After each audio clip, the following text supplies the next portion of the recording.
they lost some in the upper bracket. So it's very, very important that they continue on that trend. Yeah, it's nice to be able to see this shift like it feels like we saw it out of both Korean teams, right? We got it out of L5 too. Still, L5 swap, significantly more impressive. Like, beyond, like, it's so much more than MVP Black. I'm still not convinced we have seen, you know, that level from MVP Black that we expected out of the Korean region here, at least not yet. Time for game 4, time for Sky Temple as we have a Roll20. It's their last chance here to stay alive in the mid-season brawl, Tetra. They have banned out Dahaka, removing away some of that global potential and giving themselves the opportunity to, if they want to, play Abathur. Because the question is, will MVP Black ban it? And it is so strong on this map due to the global soak potential. The Abathur is a tough one on because the Dahaka ban kind of alludes to, I want to be superior on that global pressure, so I want to be able to pick that up. But is it first pick worthy for Roll20?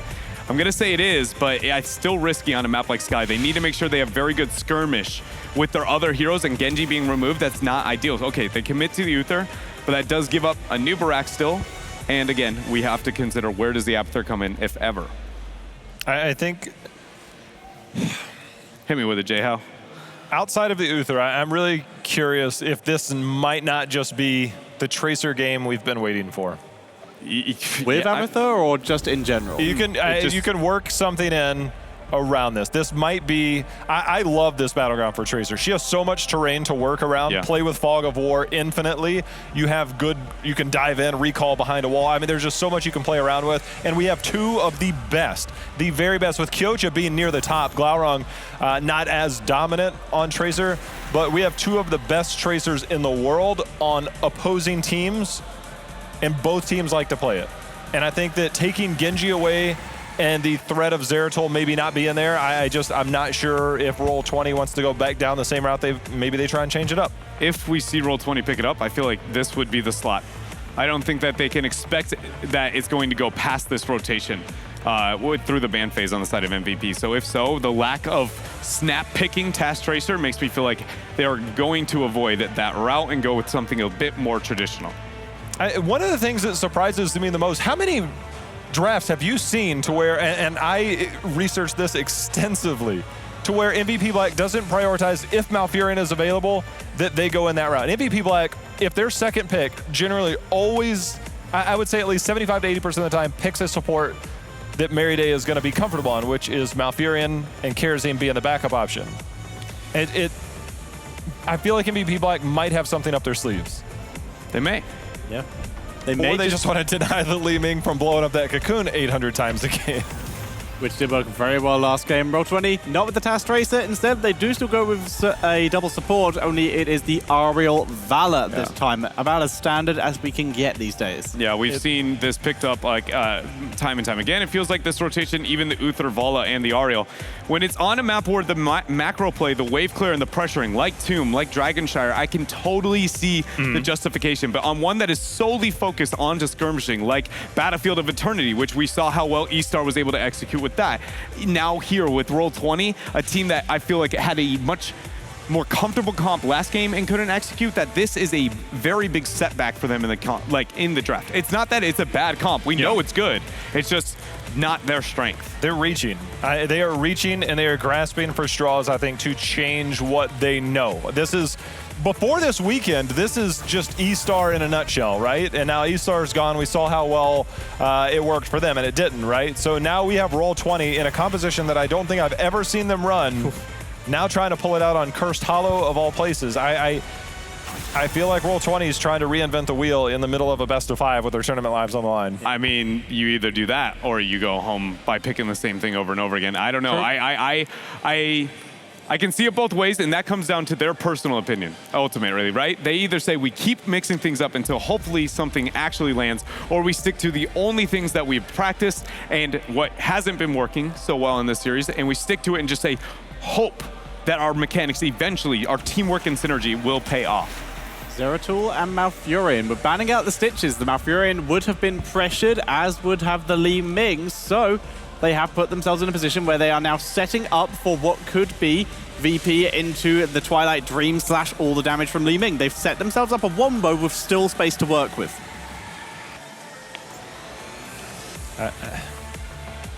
Roll20 here, they're in a tough spot. I mean, obviously, we've got to have another damage dealer. We've got to have the warrior play right now. Oh man, if this was a different map, I have a lot of different ideas of what Roll20 could do drastically to be able to change this draft around. But with the map included, without being able to get that early pressure, all I see is just a huge pickup here. The Illidan ban, I feel like, actually hurts them more than it helps them. A tankless composition would have made me actually more excited to see them play this game out. There's just this very offensive double melee style play with the backline Ariel with the double supporting. Yeah. And they commit with the Leo and the Tyrael. I mean, the one thing about this comp overall, and doing this in a drafting phase, is that you telegraph exactly what all your intentions at the very beginning. So there's kind of not much to be able to mix you're right. up towards the end. Yeah, the Holy Trinity essentially says, well, this is how we're going to play. Would you like to, try and counter? I feel like if I'm sitting there and I'm MVP, I'm like, well, guys, we have last pick, and Falstat's still there against this composition. I'm going to dominate them globally. Yeah. And this game just got easier. Kind of sounds like how a lot easier for MVP Black. One thing I really love to kind of point out, just for anybody trying to understand metas and why they exist and how they actually form, Falstat hasn't really been nerfed, but he's dropped so far down behind. And it just shows that he's now rising in power because people are realizing he's still really good, but it's only when these things are removed. But when Falstat had very few counters, you find him sitting way at the top of the draft across the board. So it's so funny to see him. He vanished because everyone was like hyper-aggression, and now that it's toning down, he finds himself back and still very, very impactful. It's time for predictions. I do like the Tyrael as one of the last picks from Roll20. It's one of the few things that I think can keep them alive against this and give them a chance in team fights / that wonderful throw pit. But the play from MVP Black in this series and their draft, in my opinion, it looks so much better. So I'm going with MVP Black. I could sit here and talk for about 10 minutes about why I absolutely love MVP Black's draft, but they're on a roll. They have an amazing draft, and MVP Black has my vote. I put out as much heart as I could in one series. That's it's over. MVP.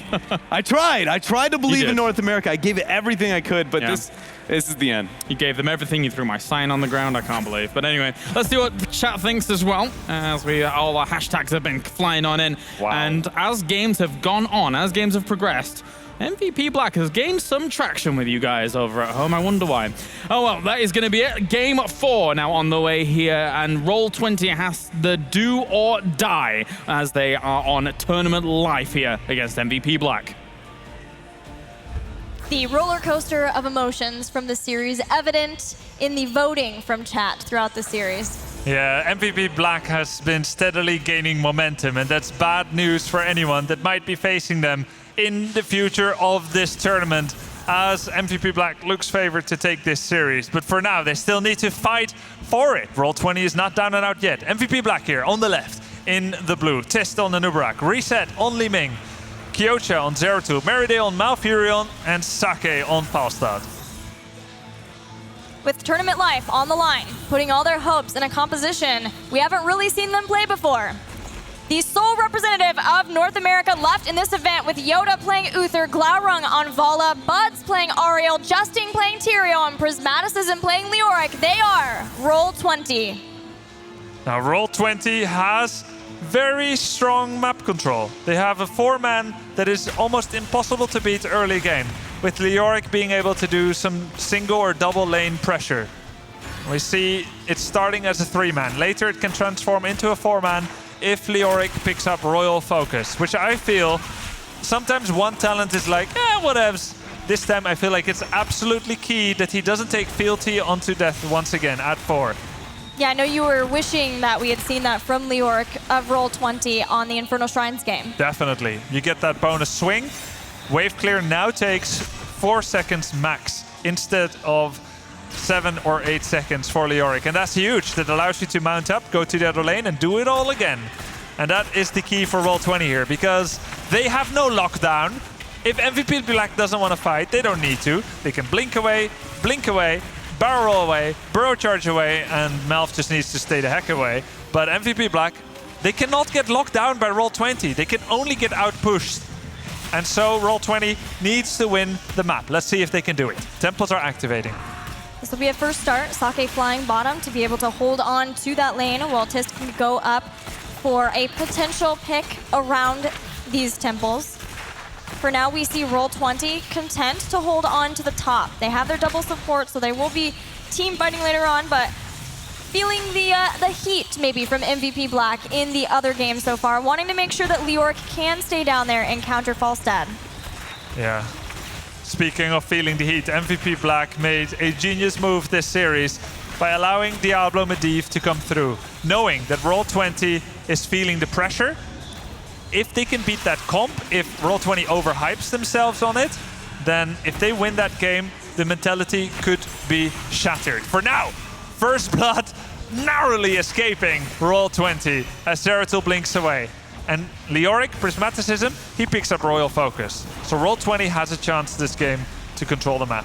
Grubby, I'm so excited that you pointed out that Roll20 in the last game, and we heard it from the analyst panel too, seemed to not have the execution for their composition. And that very well could have been because they lost with their signature flair, the Medivh and Diablo. Yeah, I mean, it's easy to imagine, right? Here you are, you get counterbanned the entire tournament after the biggest win of this entire tournament against MVP Black. Then you suddenly get it. It's like, oh my god, we got Diablo Medivh. We need to make this work because this is what everyone is afraid of. It's so easy to get overhyped if you do not have that that patience to say like, oh, you know, we can lose this and it's fine. We got plenty of other weapons. So that is such a strong statement by Black, and it shows that best of fives steep deeply in the tea of tournament mentality.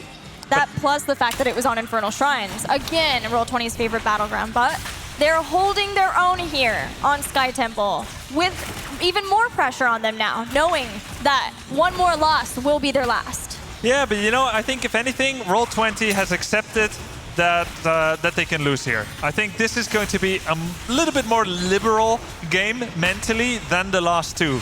The second game was hard because they're supposed to win with their amazing super cool combo, and the third game was hard because they lost with it. But I feel like at this point, you can play with a kind of reckless abandon. Here you have that strong four-man, the quasi triple support Vala composition. Everyone goes for a tap. Leoric is doing the double soak, and Roll20 is applying the pressure. So far, they're half a fort ahead, and they continue to attack in here. No lingering apparition added on to Royal Focus, instead getting Ghastly Reach for the increased range. Yeah, a little bit more likely to hit his swing on Li Ming and Falstad. I can definitely accept that. Lingering is cool, but it's not crucial for this map because the lane distance is so big that you're never lingering from lane 1 to 2 anyway. There's always a period of mounting up, and then you kind of you use your Royal Focus halfway. It kind of depends on the map architecture. If it's Blackheart's Bay, I would say get lingering, then you don't even need to mount up at all. But on this map, I think this is correct. Now, I think it's cool that Roll20 gave up getting their bruisers. They had already taken out that top fort. They knew that there was going to be a global, that Sake could stay in that lane for a long time. So this way, they just didn't alleviate. They didn't give up any of the pressure that they had gotten here in the bottom lane. Yeah, that's true. Bruiser wouldn't have done anything. I agree with that. But what Roll20 isn't getting is that Siege Camp quad bottom push value, and they're not getting the tempo. And I think this is actually a really big deal because they're supposed to do well in this stage of the game. Giving up that many shots is actually a really big deal in my opinion. They gave up about 55% of the shots to MVP Black, finally getting it back. And now they can push in. There's no more fountain with those final 5 shots. And XP has equalized, but with MVP Black having a global, Roll20 kind of needs to roll slightly ahead with XP. You can't really be equal too much. Yeah, and MVP Black, again, showing their confidence in their abilities by pushing up lanes whenever they have the possibility of doing so. With Zeratul, with their 3-man, as soon as Roll20 leaves the bottom lane, they feel very confident in being able to dictate positioning of their opponents. Yeah. And I think Roll20 needs one big fight where they win it, because basically Roll20 hasn't won a fight in 3 games straight. And so in order to get back mentally, they need to have a fight that looks amazing. Like Dreadnought said on the analyst panel, the execution wasn't quite there. The reason, we can only guess at it. Anyway, here's the fight. Glarung with the Divine Shield and Sanctification at the same time, overlapping Divinity on Vala, which means she's going to be dead in a few seconds, presumably. Yoda kept her alive for a long time. Uther does eventually go down, and Glowring does not secure the kill on Kyocha. So far, Roll20 has lost their Uther. Uther goes around a little bit longer to give that heals. But with having still Ariel for a long time, Roll20 were able to continue engaging. Well, that's actually really well done, Gilly, by Roll20. They lost Leoric, they lost Uther, but they come back and they have post-death effects. Roll20, they kept Vala alive, crucially. Crystal Aegis is still available, and the fight goes on.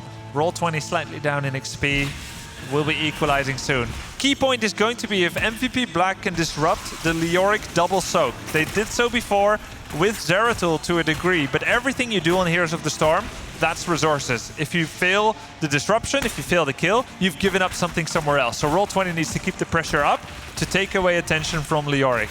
Leoric is taking the vision. 4 members are closing in on this position. Can Prismaticism do the ultimate bait here? Draw resources and waste the time of MVP Black? So far, it looks like yes. Yeah, he Wraith walked away. Kyocha follows him into the fray. But Roll20 is starting their rotation. Tyrael's there. Prismaticism is going to fall. That's okay for Roll20. If anyone is going to die, it might as well be Leoric.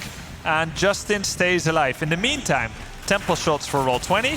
Vanilla push with Vala as well, and that's the 4th down.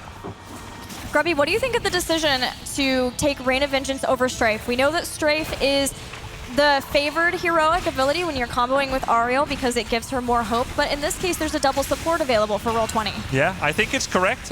You don't get as much energy even as Leoric falls again. If someone's gonna die, might as well be Leoric, yeah. But yeah, Rain of Vengeance for the counter engage and extra lockdown, which is very rare here. And the way that it pairs up with Entomb, it like perfectly fills up the wine bottle of the Entomb with a particular vintage of stun and damage. I do think that is correct here for Vala. Well, Roll20 are behind MVP Black, but only a little bit. They're about to get 13, where they have a possibility of trying once again to win a team fight. And they're about half a fort away from being tied up. Actually, they still have their bottom fort, so they are winning the structure war. Yeah, they're half a fort ahead, but they're down in XP. The fights have gone 4-0 takedowns in favor of MVP Black. And Roll20, I mean, this is the kind of map where you can do a lot with laser shots. So as long as you're controlling the map and you're getting takedown here and there, it doesn't matter how much push power your opponent have, because you can pretty much never just attack a keep. Like Roll20 have a push team, but this is about as far as they'll go, like peeling away the front layers. After that, it's all about temple shots. And they're making a big move here. I am very scared by this big move. Yeah, I mean, there's 3 kinds of stasis. 4. Void Prison against Crystal Aegis, Sanctification, and Divine Shield. Can Roll20 survive through the Mighty Gust boss control? So far, it looks like no! The double deletion here on MVP Black side onto Roll20 in the Twilight Dream. Oh my goodness, MVP Black, 1 by 1, just decimates Roll20. They're even going to get a full team wipe. Yoda's coming back. Perfect isolation here by MVP Black, executing their draft to a T. Roll20 had similar tools last game as MVP Black now, but MVP Black shows how it's done. Leoric for another death here. He can't catch a break. That was amazingly well done by MVP Black. The flank coming in, taking out Vala early on, getting Leoric, 2 Leoric kills throughout, and that blows this game wide open. Yeah. Whereas it was rather close with that boss call. But now it's just the floodgates are open. Yeah. Roll20 is mopping the floor, but they have not been able to close the tap. And the water just keeps streaming in here. They're being overwhelmed by MVP Black. Falstad in the top. 4 members at the bottom. The boss, Mercenary Camps, Waves Push, 3-level lead. And the double temples activate. And Roll20 lacks position.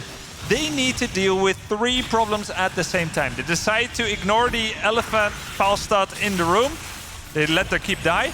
They want to fight. Here they go. But they lack the lockdown. Bird charge out. Tyrael and Entomb is not enough against this kind of team. MVP Black looks like they solved the Roll20 equation. Oh, and Vala goes down. Vala goes down after Crystal Aegis too. My word. Wave of Force just gets the kill. And Twilight Dream will be used, not doing too much there, but MVP Black have already taken out Valo, which is the pivotal point for this composition. Prismaticism catches Kyocha. They've got Sanctification too. Oh, beautiful Void Prison counter on the Sanctification. It does not get trapped in time. And a massacre here by MVP Black. Bada bing, bada boom, and only Tyrael is left. Justin tries to disengage from that situation.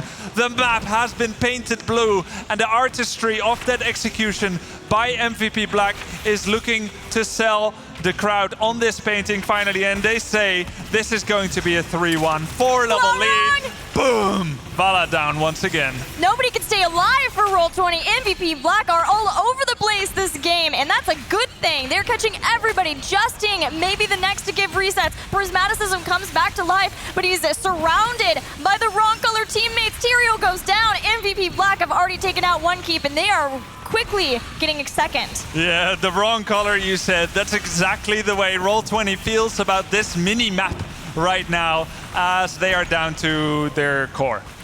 Down to the core, 5 levels down in the most devastating game so far. If game 1 wasn't enough, if game 2 wasn't enough, MVP Black now with the 16-0. Roll20 has taken core damage, 1%. With more soon to follow, presumably. Yeah, 12 minutes and 30 seconds, and temple shots directly on the core. Yeah, that's a bit of a problem. But, you know, miracles, probably not going to happen here, but that's what Roll20 needs, and they need a lot of them. Twice in the series now, I think the other was on Infernal Shrines, Roll20 has been somewhat tied, but a little bit behind MVP Black, and has made a risky call. And a risky call that, if it worked, would get them back in the game, maybe even a little bit ahead. But MVP Black, their punishment is way too good for that. Yeah. And from that, both times, they have gone from being close to just completely dominating the game. Exactly. And, you know, Roll20 is going to have a lot to learn from this series. They have shown amazing showing here for North America, showing moments of brilliance and moments of sometimes failing a little bit on this or that, but overall a fantastic tournament that does look like it's about to come to an end. MVP Black with the Void Prison, the isolation on Vala, Glaurung goes down with more soon to follow, the Aegis delaying the inevitable, and MVP Black, they kill 3 members, and they've got a core to crack here. With 19 kills to 0, and for a second, a 5-level lead in game 4. MVP Black take out Roll20 and move on through the lower bracket of the Mid-Season Brawl.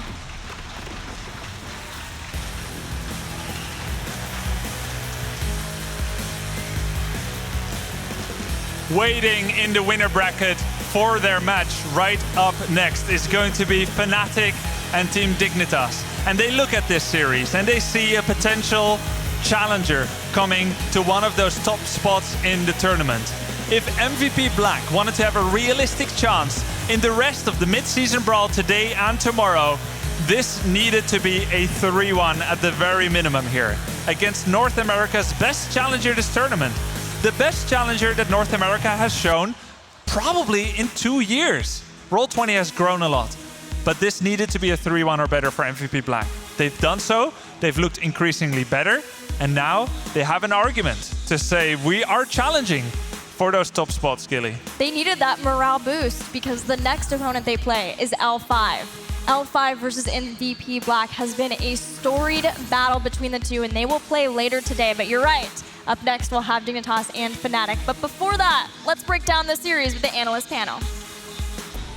That's right, thank you guys. It is only Europe and Korea left now here for the Mid-Season Brawl as MVP Black. 3-1 is the score against Roll20. Commiserations to Roll20 for being knocked out, of course, but MVP Black in those last 3 games especially showed up and showed why they are still a world-class team. Yep, after that first game, we were looking at it just like maybe the momentum has gone from this team, but they've come back. There's still fight in this team yet. I'd say fight is an understatement at this point. I mean, they dominated from game 2 on. It wasn't even close. It wasn't. I mean, that's what I'm going to display, dude. It is MVP Black essentially in my replay just goes, we're going to show you how to team fight. Like, just flat out mechanically outplaying them. And it starts with Roll20's worried about starting a fight, so they're going to bait a boss.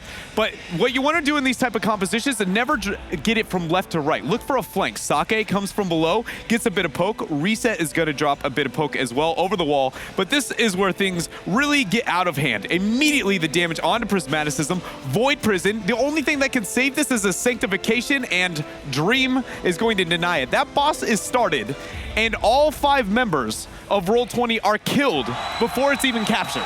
They just flat out dominated it. Impressive stuff. Impressive stuff. And that rounds things out. We are joined by Sake from MVP Black, as well as our Korean translator. So, gotta ask before we actually go into this, of course. Going up against Roll20, did you have fears going up against them after losing out that first map in the group stage? 그 경기에 대해서 자세하게 물어보기 전에 그 처음에 조별리그에서 롤20한테 한번 지고 나서 기분이 어땠나요? 별로 안 좋았어요. Of course, we didn't feel very good. Okay. Yep. Next. In the second game, where you just sort of let them pick whatever they want, you let them get that Medivh Diablo comp that was so scary. What was the thought process in drafting against that and just being so confident with it? 이 경기에서 이제 메디브 디아블로를 이제 롤20한테 줬는데요. 그걸 하고 나서도 이제 그걸 카운트 칠 수 있다는 자신감이 어디서 나왔나요? 메디브 디아 말표 이렇게 3종 세트인데 이 3종 세트만 안 주고 한 2개 정도는 줘도 될 것 같더라고요. 그래서 그 3종 세트만 안 주는 선에서 그냥 줘도 된다라는 생각하고 뱀픽한 것 같아요. So, in our opinion, for Roll20, Malfurion, Diablo, and Medivh are the 3 cores of that composition. And we thought that we could just give away 2 and still be okay with it. So, and we could deal with it. So that's why we gave up the Medivh and Diablo. Interesting. For me, it's very apparent that you guys, with your victories here, have been gaining momentum. So just like, what do you guys feel like your power levels are now after that dominant performance against Roll20?